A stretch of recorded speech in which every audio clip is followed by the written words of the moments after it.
नमस्कार। जैसा कि आप सब जानते हैं कि हम लोक साहित्य या जनपदीय साहित्य पर अध्ययन कर रहे हैं। लोक साहित्य या जनपदीय साहित्य के अंतर्गत हम उसके विविध पक्षों पर बात करने के क्रम में आज हम लोक नाट्य पर बात करने के लिए उपस्थित हुए हैं। जैसा कि आप सब जानते हैं कि हम इसके विविध पक्षों में लोकगीत, लोक कथा, लोक गाथा पर इससे पूर्व बात कर चुके हैं और यह जान चुके हैं कि जिस समाज के जिन लोगों या जिन सामाजिक स्थितियों पर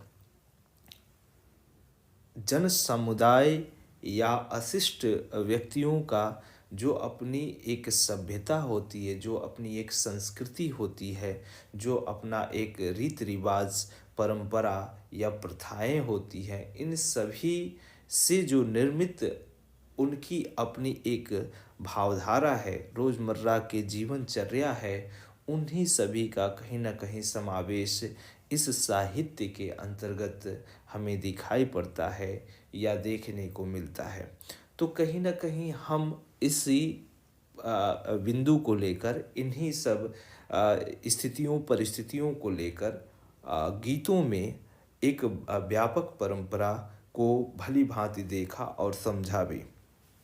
ठीक उसी प्रकार से जो मौखिक परंपरा पीढ़ी दर पीढ़ी चलती आती है या चली आई, जो परंपरा से चली आती रही है, जिसका वर्णन एक पीढ़ी से दूसरी पीढ़ी, दूसरी से तीसरी, इसी तरह से अनवरत पीढ़ी दर पीढ़ी उसका स्वरूप कहीं न कहीं विकृत या अपने यथार्थ व काल्पनिक स्वरूपों को धारण किए हुए दिखाई पड़ती रही है। तो उसी का कहीं न कहीं बिंब, उसी का कहीं न कहीं कथ्य इन साहित्य के विविध विधाओं के माध्यम से देखने, समझने की कहीं न कहीं हमें एक व्यापक दृष्टि प्रदान करता है। तो इस क्रम में हम लोगों ने गीतों पर एक व्यापक कहीं न कहीं चर्चा इस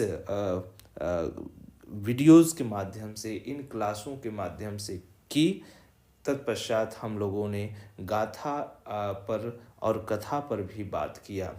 आज हम लोकनाट्य के स्वरूप और इतिहास को समझते हुए उसके विविध पक्षों को जानने की कोशिश करेंगे और यह भी जानने की कोशिश करेंगे कि जो लोकनाट्य है उसका स्वरूप किस तरीके से दिखाई पड़ता है और यह जो सामान्य या शिष्ट साहित्य का जो लोकनाट्य है, शिष्ट साहित्य का जो नाट्य होता है, उससे किस तरीके से अपने को अलग ठहरता है या अपने को अलग बनाता है। तो इसी क्रम में हम एक-एक बिंदु को जानेंगे और समझेंगे भी। चूँकि लोक नाट्य वे नाट्य कला होती है या नाट्य विधा होती है जो भारतीय मिथक के आधार पर प्रदर्शित किए जाते हैं। यहाँ पर यह हमें ध्यान रखने की ज़रूरत है कि जो भारतीय पौराणिक कथाएँ हैं या मिथकीय जो घटनाएँ हैं, परिदृश्य हैं, उन्हीं को कहीं न कहीं इसके माध्यम से प्रदर्शित करने की कोशिश की जाती है। इसमें सामान्य जनता से कथानक लिए जाते हैं। वस्तुतः जिस लोक में हम पैदा होते हैं, अपने बचपन, युवावस्था, प्रौढ़ावस्था से होते हुए अपने जीवन क्रियाओं का अंतिम फलक जिसमें व्यतीत करते हैं, उन सभी परिदृश्यों को अर्थात जीवन के एक व्यापक स्वरूप में जो भी हम जीते हैं, हँसते हैं, खेलते हैं, रोते हैं, व्यतीत करते हैं, कहीं न कहीं उनका ही एक स्वरूप हम यहाँ पर देखते हैं।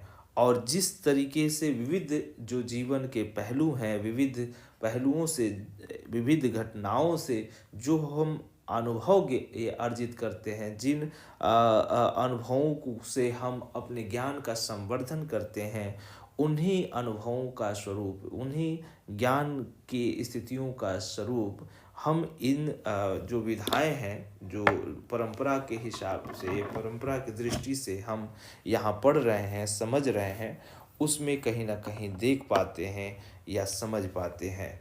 तो यह इसमें कहीं न कहीं जो पक्ष होते हैं वो अलग-अलग स्वरूपों को लिए हुए दिखाई पड़ते हैं। यही कारण है कि हम इसको अगर साधारण स्वरूप में समझने की कोशिश करें तो जहाँ एक तरफ सुखात्मक पक्ष दिखाई पड़ते हैं, तो वहीं जीवन के दूसरा दुखात्मक पक्ष होता है वो भी देखने को मिलता है।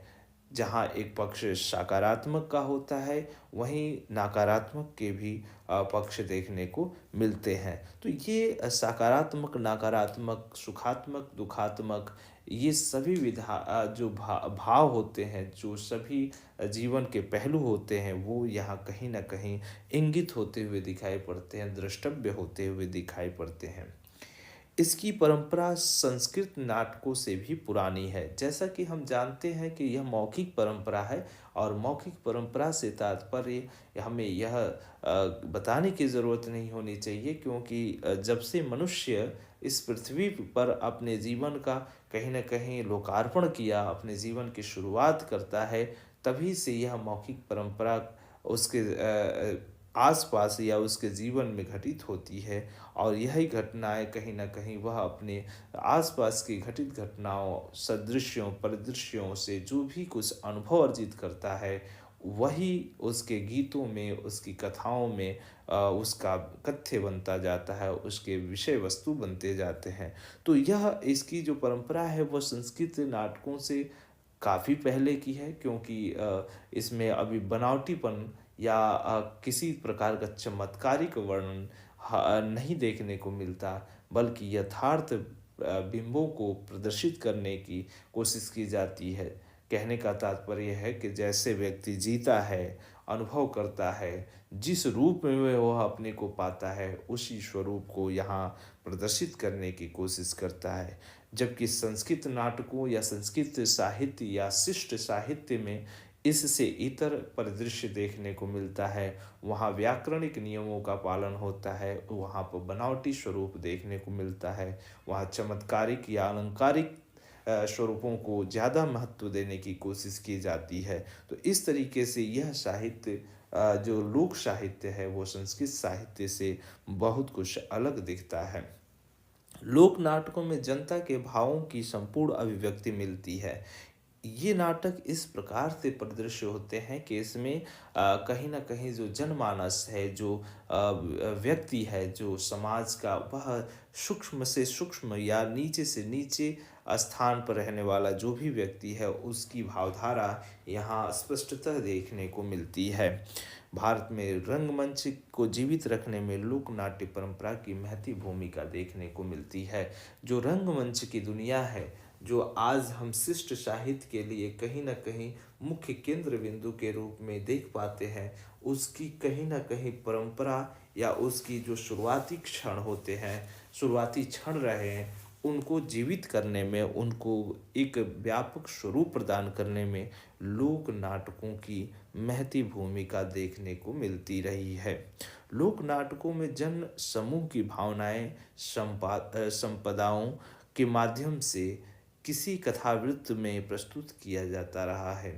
कहने का तात्पर्य यह है कि जो जनमानुष जन समूह है, उसकी जो भावधाराएँ हैं, जो उसके बीच में घटने वाली जो भी संवेदनाएँ हैं, उन सभी का कहीं न कहीं परिदृश्य यहाँ देखने को मिल जाता है। इन लोक नाटकों में गीत के साथ-साथ नृत्य व संगीत को भी महत्व दिया जाता है। चूँकि हम गाथा में भी इस बात को पढ़े थे या समझे थे कि वहाँ संगीत और नृत्य की भी प्रधानता देखने को मिलती है।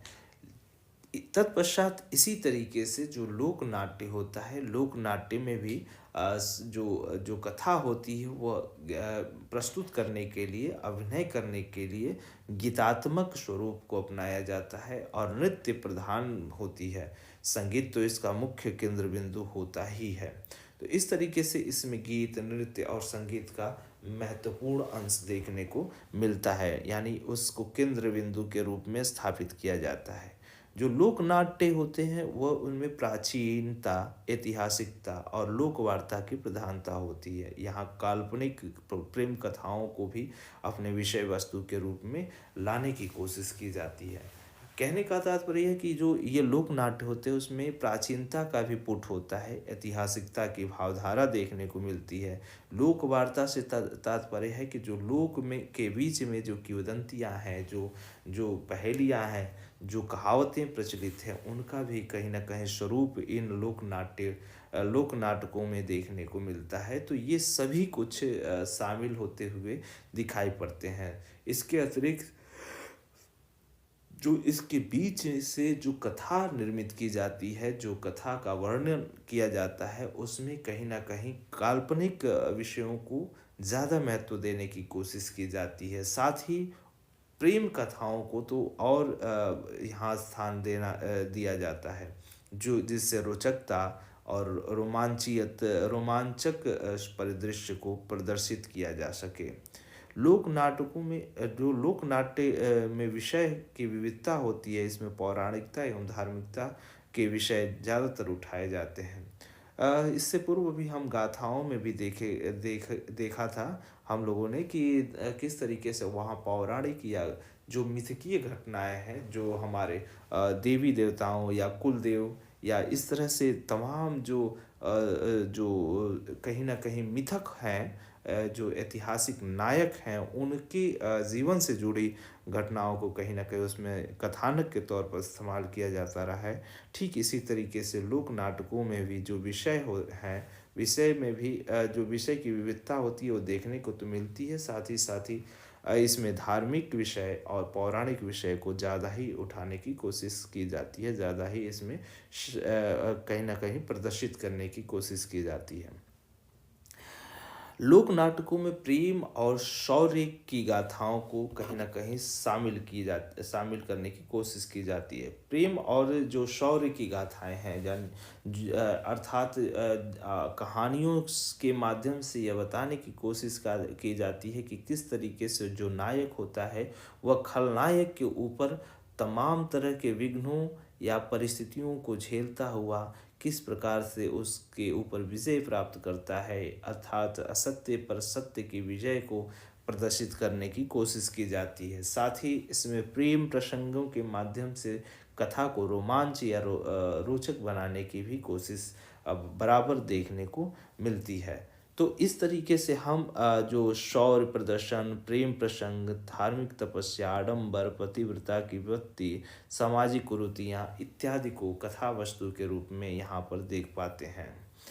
पात्रों का जो चयन होता है उनकी वेशभूषा के अनुरूप रखी जाती है। कहने का तात्पर्य है कि जिस तरीके के पात्र उसमें वर्णित होते हैं, उसी तरीके की उसकी वेशभूषा होती है। यदि वह ग्रामीण जनजीवन से जुड़ा पात्र होगा तो वह ग्रामीण संस्कृति या ग्रामीण पहनाव ओढ़ाव रख रखाव एक तरीके से चरित्र चित्रण के तौर पर उसी परिदृश्य में वह नज़र भी आता है। ठीक इसी तरीके से यदि शहरी या शिक्षित पात्र है तो वह उसी स्वरूप में प्रदर्शित होता है।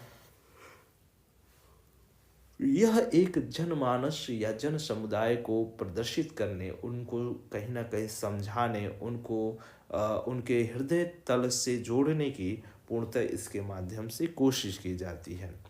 इसमें मजे हुए कलाकार अभिनय में सजीवता लाने का प्रयास करते हैं। वे अपनी तरफ से कुछ जोड़ते हुए चले जाते हैं। इसमें भावनाओं का प्रदर्शन स्वाभाविक अनुभव द्वारा होता है।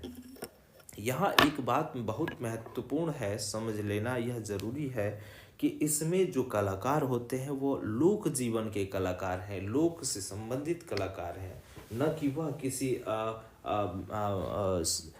ट्रेन किए हुए कलाकार हैं जो कहीं न कहीं कला के विषय में अपने आप को शिक्षित जीवन से रूबरू होने वाले कलाकार हैं, बल्कि यह आम जनजीवन में रहते हुए आम जनजीवन की उन सभी घटनाओं को सहते जीते महसूस करते हुए नज़र आने वाले कलाकार होते हैं। यही कारण है कि इनके तरफ से जो सजीवता, अभिनय में जो सजीवता लाने की कोशिश की जाती है वह पूर्णतः झलकती है, दिखाई पड़ती है कि वो कलाकार बनावटी स्वरूप को नहीं बल्कि असली स्वरूप को प्रदर्शित करते हुए यहाँ नज़र आते हैं।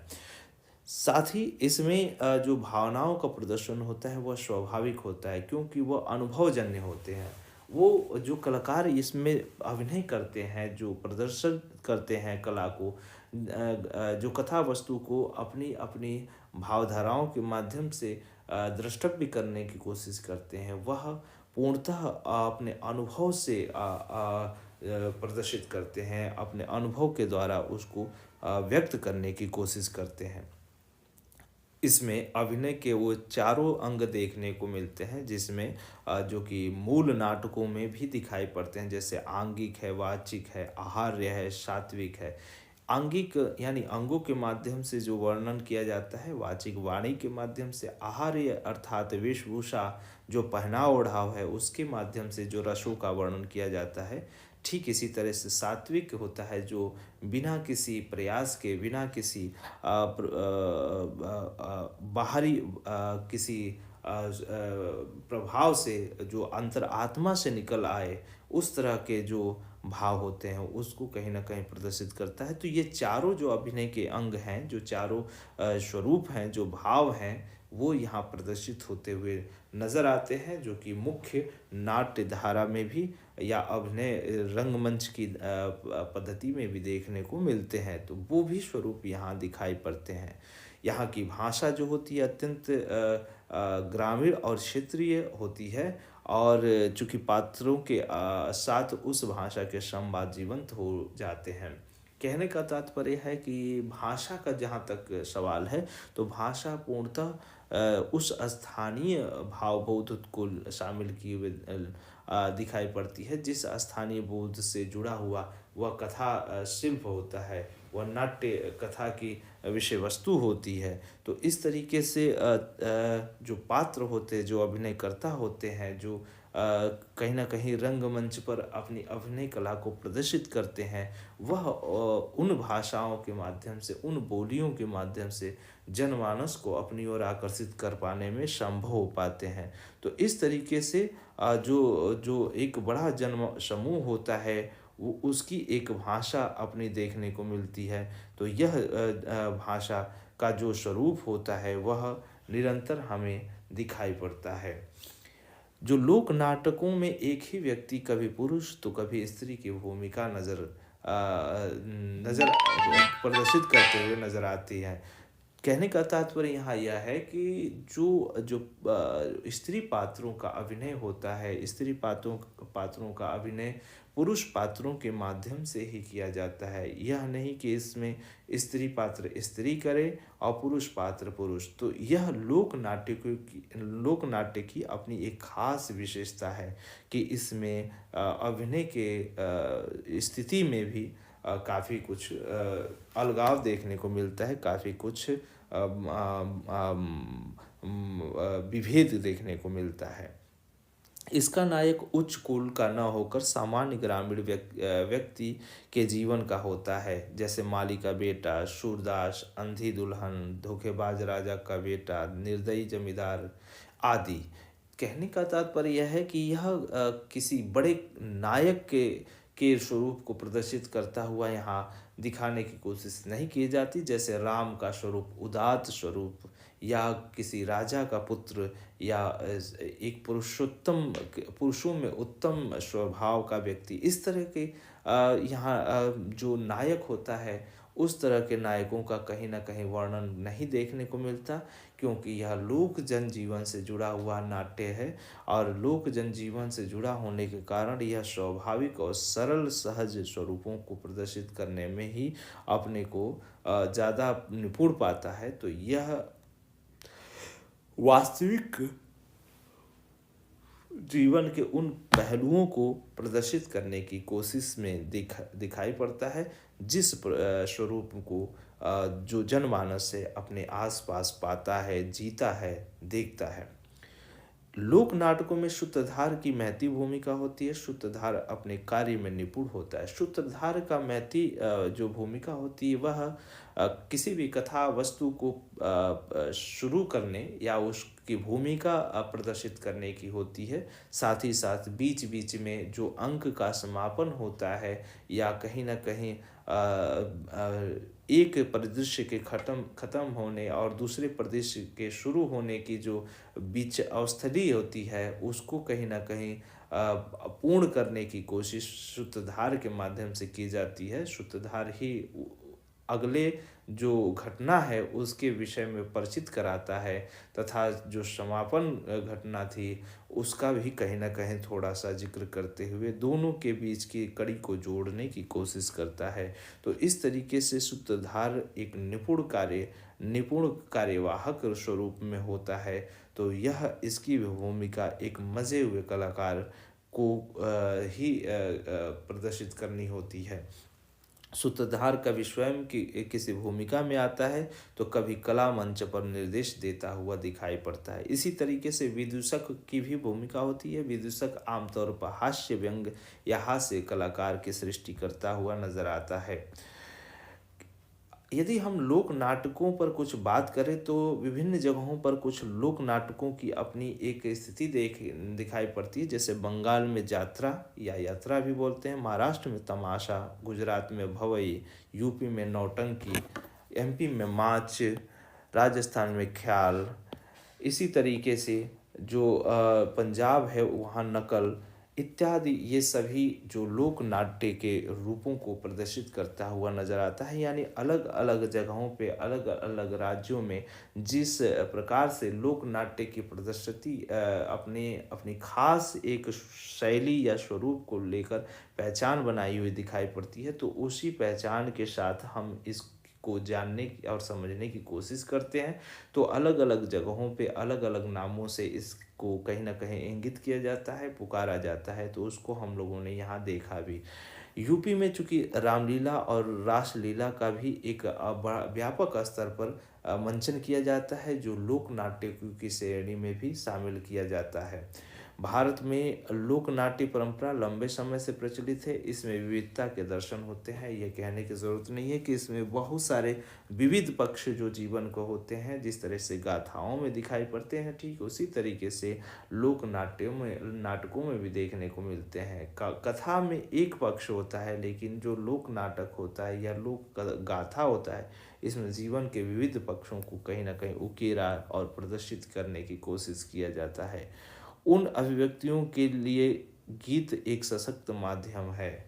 इसमें पद की भांति शब्दों को एक एक करके पिरोया जाता है। संवाद जीवंत होते हैं। सामान्य जन का सीधा जुड़ाव होता है। यहाँ संवाद योजना एक महती पहलू है, क्योंकि संवाद योजना ही कहीं ना कहीं कथा वस्तु को प्रदर्शित करने या जो घटनाएं हैं उनको रूपायित करने में महती भूमिका निभाती हैं। अभिनय का जो जीवंत पहलू है, अभिनय की कला का जो महत्वपूर्ण बिंदु है वो है संवाद योजना। तो संवाद योजना में एक एक जो शब्द होते हैं, एक एक जो भाव युक्त जो शब्दावलियाँ होती हैं वह एक बड़े ही सुदृढ़ तरीके से पिरोई गई होती है। जैसे कि एक माला में तरह तरह के फूलों को पिरोकर एक सुंदर माला कहीं ना कहीं बनाने की कोशिश की जाती है। ठीक उसी तरीके से यहाँ संवाद योजना में जो शब्द होते हैं वह पिरो पिरो कर एक अच्छे वाक्यों में गठित किए जाते हैं, और यही वाक्य उस जो नाट्य शैली है, नाट्य जो स्वरूप है उसके कथा वस्तु को कहीं ना कहीं सुदृढ़ और सुव्यवस्थित बनाने की कोशिश करता है।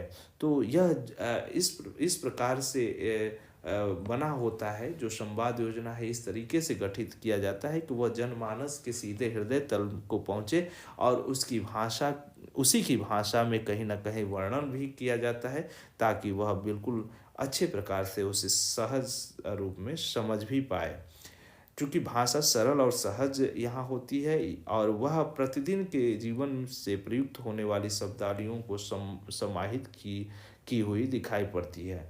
तो यह भाषा का एक स्वरूप यहाँ देखने को तो मिलता ही है, क्योंकि भाषा महती भूमिका होती है किसी भी कथ्य को समझने और जानने के लिए। तो इसी इसी क्रम में हम यहाँ यह अगला पॉइंट से समझ पा रहे हैं कि भाषा का या बोली का स्वरूप उस स्थानीय जो स्थिति है, स्थानीय जो अपना परिदृश्य है उसमें किस तरीके से शामिल की जाती है, तो इसको हम यहाँ देखते हैं। इस यही कारण है कि भाषा के जुड़ाव होने के कारण, भाषा का जो जो जनमानस से लगाव होने के कारण, ये जो लोक नाट्य की जो स्थिति होती है, रंगमंचन की जो शैली होती है, रंगमंच के माध्यम से जो भी प्रदर्शित किया जाता है उससे जनमानस अपने को निरंतर जोड़ता हुआ अपने अपने अपने जीवन में उतारता हुआ नजर आता है।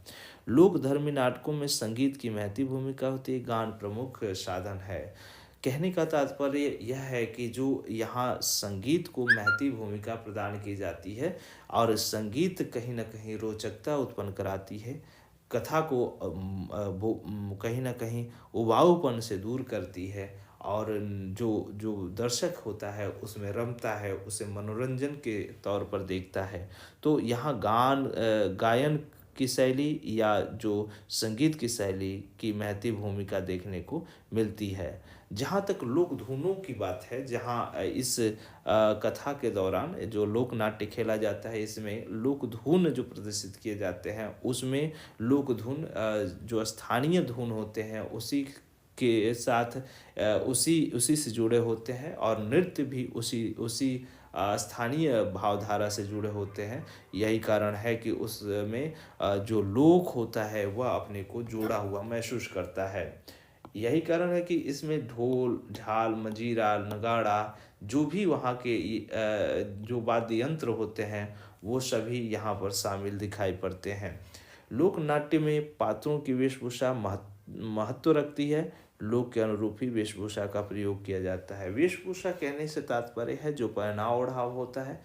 तो पात्र जिस तरीके का जीवन जी रहा होता है, जिस तरीके का अभिनय कर रहा होता है, जिस प्रकार के जो कलाकार है, जो पात्र है, जो घटना है, अगर वो वृद्ध जीवन को कहीं ना कहीं अभिनीत कर रहा होता है तो वह वृद्ध स्वरूप या वेशभूषा को कहीं ना कहीं प्रदर्शित करता हुआ नजर आता है। यदि गरीब जनजीवन या किसी कला निपुण व्यक्ति का अभिनय कर रहा होता है तो वो उस वेशभूषा में अपने को वहाँ प्रदर्शित करता हुआ नजर आता है। तो ये अलग अलग वेशभूषा में अलग अलग परिस्थिति अनुसार अपने को परिवर्तित करता हुआ नजर आता है। लोक नाटकों में मंच चारों ओर से खुला होता है, इसके तीनों ओर दर्शक के बैठने की व्यवस्था होती है। जो नाटक होते हैं इसकी एक खास विशेषता यह भी है, खास जो स्वरूप यह भी है कि इसका जो मंचन होता है वह बिल्कुल खुला होता है, चारों ओर से इसका खुलापन होता है और खुला होने के कारण जो दर्शक होते हैं वो बराबर सभी तरफ से देखने में निपुण होते हैं, देखने में सहज महसूस करते हैं। अभिनय के उत्कृष्ट रूप लोक नाटकों में देखने को मिलता है। पात्रों के अभिनय ही पूरे परिवेश को बांध लेता है। जो पात्र होते हैं चूँकि वह अनुभव से काफ़ी निपुण होते हैं, वो मजे हुए कलाकार होते हैं। यही कारण है कि जिस पात्र का अभिनय वह अपनी भावधारा या अपने आंगिक वाचिक जो भाव है उसके माध्यम से करने की कोशिश करते हैं तो वह पूर्णतः उसी कलाकार का अभिनय वो उतारने की कोशिश करते हैं जिसका अभिनय करने के लिए वह तत्पर हुए हैं। इससे वह उनमें बनावटीपन का कहीं न कहीं लेस मात्र भी स्वरूप देखने को नहीं मिलता और यही कारण है कि जो दर्शक होते हैं वह अपने को उस पात्र से जोड़ते हुए दिखाई पड़ते हैं, अपने को उससे में शामिल करते हुए दिखाई पड़ते हैं। नाट्य जनमन को मनोरंजन का सर्वश्रेष्ठ साधन कहा गया है। ग्रामीण जन के हृदय में लोक नाट्य की महती विशेषता देखने को मिलती है। चूँकि यह लोक जन के जो वाऊपन है, जो उसको अकेलापन है, जो कुंठा है, जो निराशा है, उसको दूर करने में कहीं न कहीं महती भूमिका निभाती है। तो इसलिए लोक नाट्य को प्राथमिकता देने की पूर्णतः कोशिश की जाती है। भारत में 3 प्रकार के लोक नाट्य प्रचलित हैं और ये लोक नाट्य हैं नृत्य प्रधान नाट्य, संगीत प्रधान नाट्य और स्वांग प्रधान नाट्य। तो हम नाम से भी ये पता चल पा रहा है कि नृत्य प्रधान का तात्पर्य है कि इसमें नृत्य की भी भूमिका प्रदर्शित की जाती है। संगीत का तात्पर्य है कि जो कथा होती है वो संगीतात्मक होती है, गायन पर आधारित हुई, गा गा कर कथा का वर्णन किया जाता है। तो लोक नाट्य जो नाटक होता है, जो प्रदर्शन किया जाता है, उसमें संगीत का, नृत्य का कहीं न कहीं समावेश होता है, प्रवचन का होता है, कहीं न कहीं शब्दों का वाक्य गठन होता है, उसका कहीं न कहीं स्वरूप यहाँ देखने को मिलता है। जो राजस्थानी भील हुए हैं, राजस्थानी भीलों में कुछ कुछ यहाँ राजस्थान की जो भील हैं, राजस्थानी जो भील हैं, भीलों में जो गवरी एक लोक नाट्य है। इसी तरीके से बिहार के विदेशिया जो लोक नाट्य है, ब्रज का रास है, बंगाल का नकाब है, मिथिला का कीर्तनिया है, ये आदि जो अलग अलग क्षेत्रों में जो लोक नाट्य प्रचलित है, उसका स्वरूप हम यहाँ देख पाते हैं, समझ पाते हैं कि किस तरीके से अलग अलग जगहों पर एक खास लोक नाट्य का स्वरूप अपनी खास शैली में, खास भावधारा में अपनी एक पहचान बनाए हुए दिखाई पड़ती है।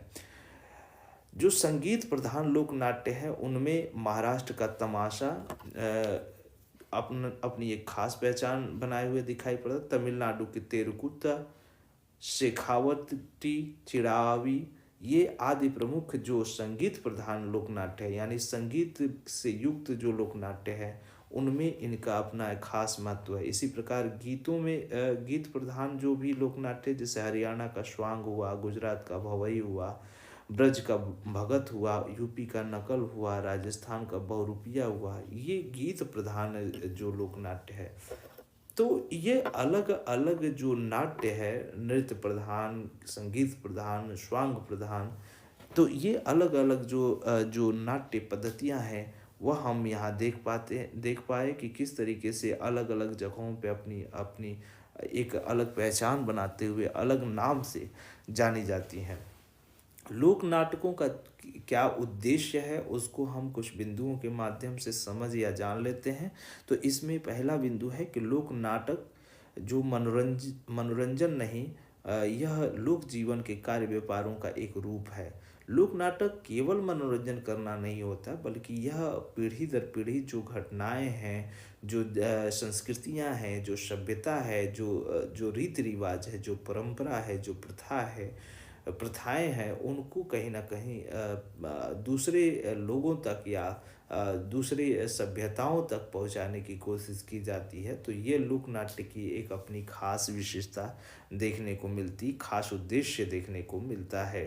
तो इससे कहीं न कहीं सामाजिक जागरूकता और उस स्थान विशेष की अपनी खूबी को हम दूसरे तक पहुंचाने में आसानी से मददगार साबित हो पाते हैं।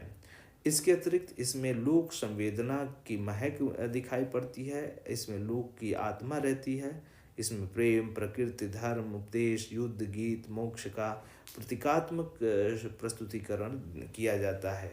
कहने का तात्पर्य यह है कि इसकी जो महक होती है वह मिट्टी से जुड़ी होती है, और मिट्टी से जुड़ाव होने के कारण इसमें लोक जीवन, लोक संवेदना, लोक भावधारा सामान्यतः वर्णित रहता है। यही कारण है कि इसके प्रदर्शन या प्रदर्शित करने में जो नायक होता है, वह उन सभी जमीनी स्तर के पहलुओं को अपने अंतर्भाव में जोड़ पाता है, और इस प्रकार से वह उस स्थानीय विशेषता को प्रदर्शित करने में अपनी महती भूमिका निभाता है। और ये लोक नाट्य के माध्यम से उन सभी बिंदुओं को, उन सभी विधाओं को, उन सभी स्थानीय विशेषताओं को प्रदर्शित करके उसकी एक पहचान, उसकी एक स्थिति विशेष के बारे में हम दूसरे तक कहीं न कहीं जानकारी दे पाने में सक्षम हो पाते हैं।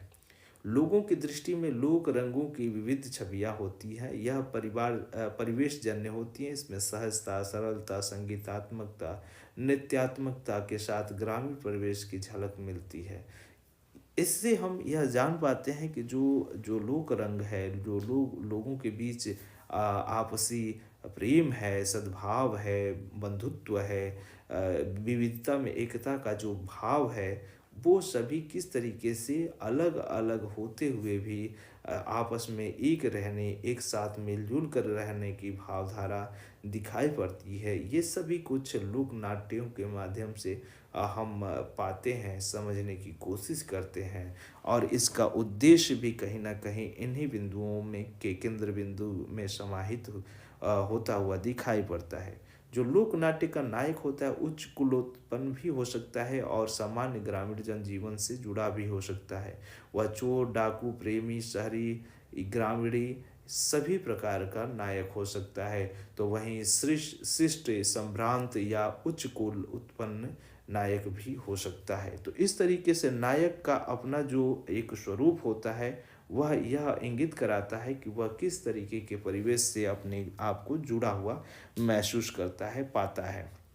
इसमें मानवीय पक्ष होता है, अत्यधिक महत्वपूर्ण रूप में दिखाई पड़ता है। जो मानवीय पक्ष कहने का तात्पर्य है कि जो मनुष्यता का जो स्वरूप होता है, मानव को मानव समझना, उसको उसको कहीं न कहीं तुच्छ या नीच प्रवृत्ति में न देखना, सबको समान रूप से आदर सद्भाव देना, यह कहीं न कहीं देखने को मिलता है। यही कारण है कि इसमें बंधुत्व का गुण, इसमें प्रेम सद्भाव का गुण खास तौर पर देखने को मिलता है। संवाद योजना का महत्वपूर्ण रोल होता है। यह लोक नाट्य की कथा वस्तु को आकर्षण बनाने में मदद करती है। इससे पहले भी हम देख चुके हैं कि संवाद योजना किसी भी लोक नाट्य के लिए कितना महत्वपूर्ण अपनी भूमिका निभाती है। तो इस यहाँ पर संवाद योजना को कहीं न कहीं प्राथमिकता देते हुए एक बताने की कोशिश की गई है कि किस तरीके से संवाद योजना जो कथा शिल्प होता है, जो रंगमंच पर या जो अभिनय के माध्यम से प्रदर्शित करते हुए जो प्रदर्शित करने की कोशिश की जाती है, उसमें किस तरीके से एक संवाद योजना की अपनी महती भूमिका होती है।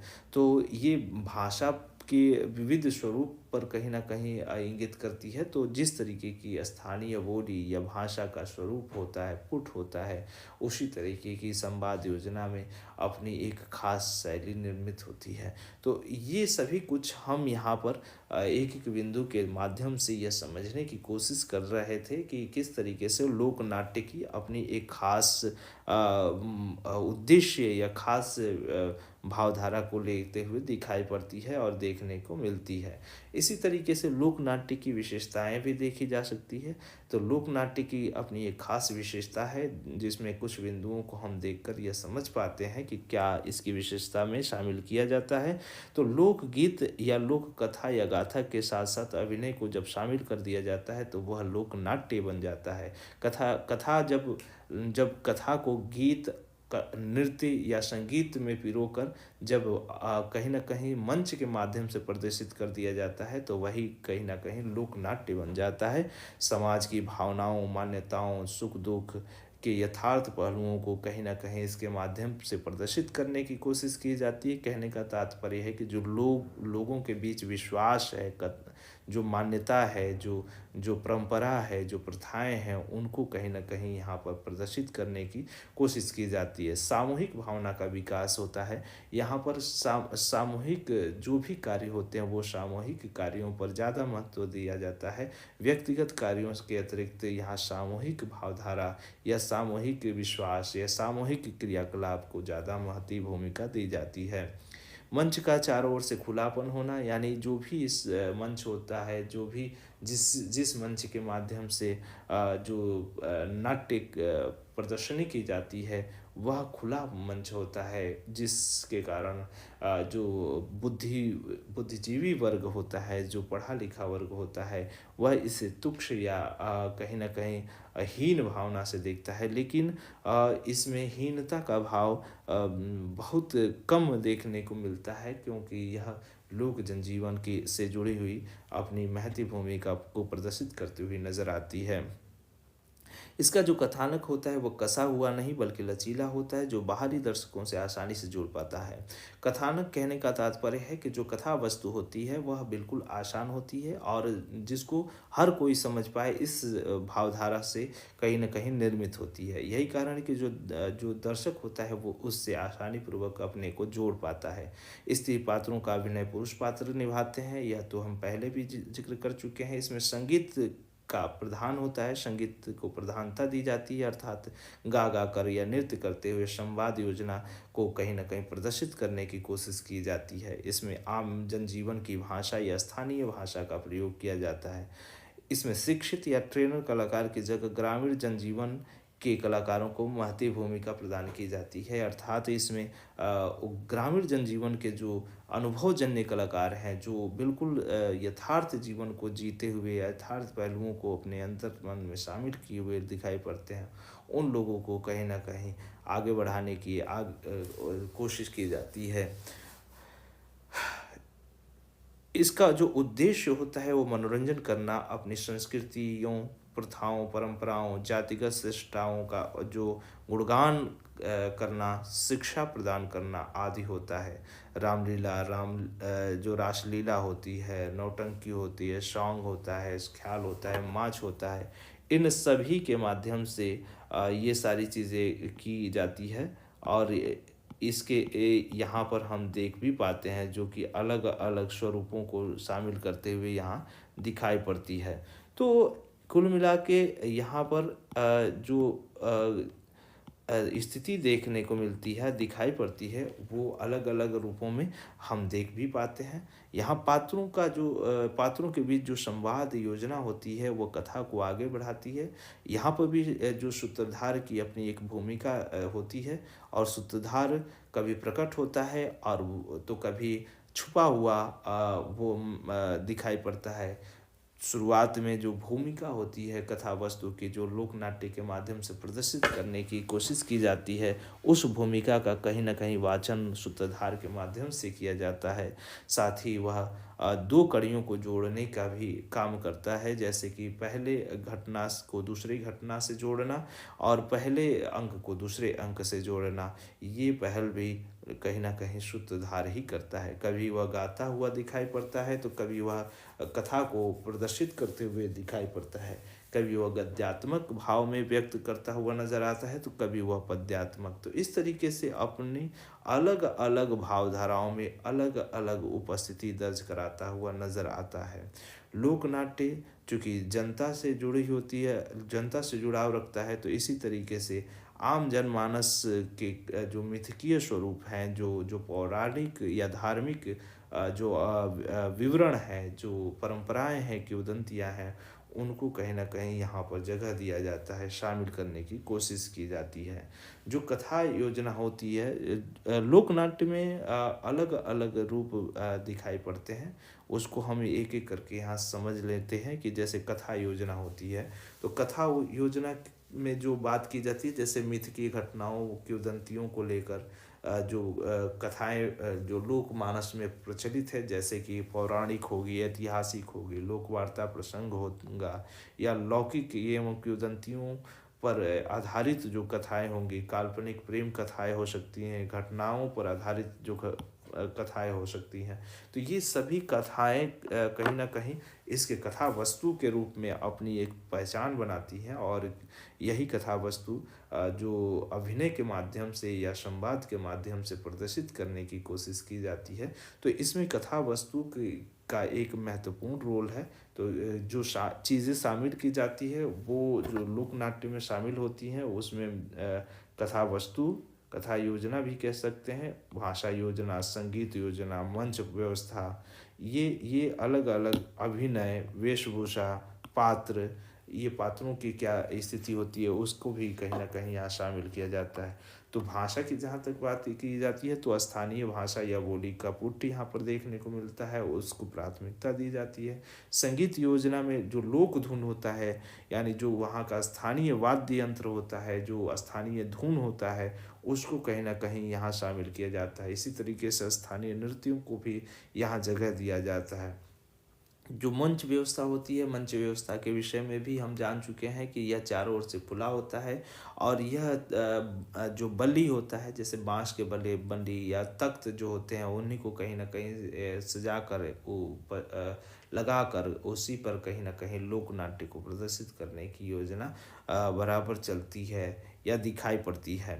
इसी तरीके से अभिनय में जो बाणी होती है, आंगिक होती है, कायिक होती है, वो जो जो भी वेशभूषा के माध्यम से जो प्रदर्शन किया जाता है, उन सभी का कहीं न कहीं यहाँ स्वरूप हम देख पाते हैं या दिखाई पड़ती है। वेशभूषा के माध्यम से हम पहनाव ओढ़ाव जो भी अंग प्रदर्शन किया जाता है, जो बाहरी जो सज्जा होती है किसी भी कलाकार की, उसको हम न कहीं वस्त्रों के माध्यम से जो पहनाव होता है, उसको हम इसके माध्यम से देख पाते हैं। पात्रों की जहाँ तक बात की जाती है, तो इसमें विभिन्न प्रकार के अलग-अलग पात्र देखते दिखाई पड़ते हैं, जिसमें आदर्श पति पत्नी के पात्र हो सकते हैं, दुर्गुण व्यक्ति से संबंधित पात्र होते हैं, साधु महात्मा से संबंधित पात्र होते हैं। इसी तरह का तरीके से देवर भौजी या कटुभाषी जो जीजा ननद के बीच के जो संवाद होते हैं, उनसे जुड़े पात्र हो सकते हैं। यानी पात्रों की स्थिति स्थान या जो कथा वस्तु में परिस्थिति अनुकूल होती है, तो अलग-अलग स्वरूपों में अलग-अलग भावधाराओं को लेते हुए दिखाई पड़ती है। चूँकि सामाजिक पहलू, धार्मिक या ऐतिहासिक पहलुओं पर ज़्यादा कथानक वर्णित होता है, इसीलिए पात्रों की स्थिति भी इन्हीं के केंद्र बिंदु में कहीं न कहीं घटती हुई या उपस्थित होती हुई दिखाई पड़ती है। तो इस तरीके से हम अलग-अलग बिंदुओं को कहीं न कहीं देखते हुए, समझते हुए या जान सकते हैं कि किस तरीके से जो कथा में जो लोक नाट्य है, लोक नाट्य की जो कथा वस्तु है, किस तरीके से अपनी एक ख़ास पहचान रखती है, किस तरीके से दिखाई पड़ती है। तो इस तरीके से हम लोग लोक नाट्य के एक पक्ष को देखने की कोशिश किए और इसको भली-भाँति समझा भी और जाना भी। लोक नाट्य के और भी कुछ पहलू हैं, उनको भी हम अगले क्लास में ये देखेंगे और समझेंगे भी और भली प्रकार उसको अध्ययन भी करेंगे।